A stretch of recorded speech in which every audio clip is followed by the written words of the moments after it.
so could you please tell us your story with Chinese medicine? Yeah, well, I never believed in Chinese medicine until it worked when nothing else did in helping me with this pain that I had.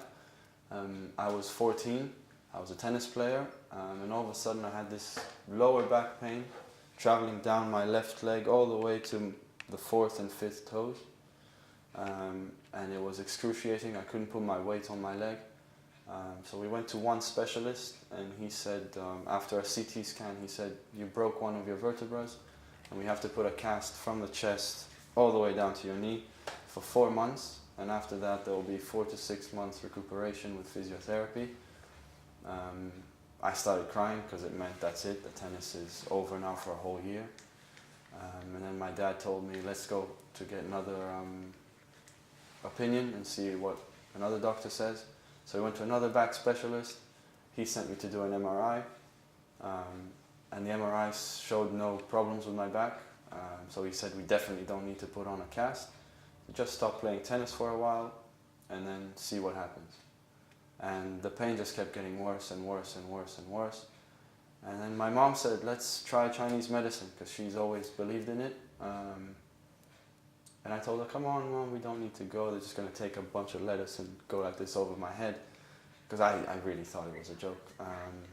And then she's the only person I'm scared of, so I did what she said. And we went to a Chinese medicine practitioner, and he did this treatment on my back with electroacupuncture and different, the heat lamp and all those things. And he told me come back the following day.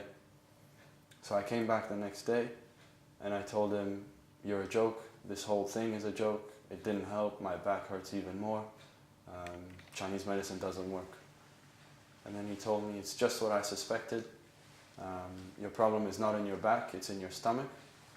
And he took my left hand and he put 15 needles here, which now I realize is the stomach in Chinese medicine.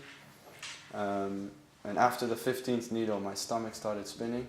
I got really nervous and I started sweating. And I told him, and he said, everything's fine, it's supposed to happen.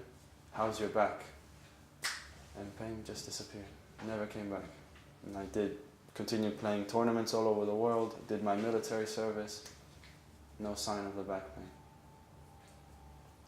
So from that time on, you decided to learn Chinese medicine? Yeah, that's when I said I have to learn this magic. There's something about it that I need to know how it works. Mm-hmm. So how was your feeling? How was your experience here in the Confucius Institute and South Bank University? I actually think we have the best facilities to study here at the Confucius Institute, and I know it's a lot to do with the Confucius Institute.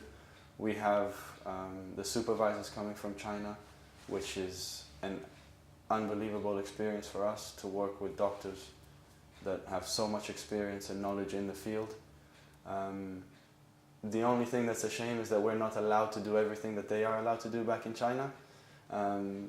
So sometimes they show us videos of things that they can do or tell us about things that they can do, and it sounds amazing, but we're not allowed because of European regulations here. But it's an unbelievable experience, and I think the knowledge that we gain from working with these top-class doctors is just, you can't get it anywhere else.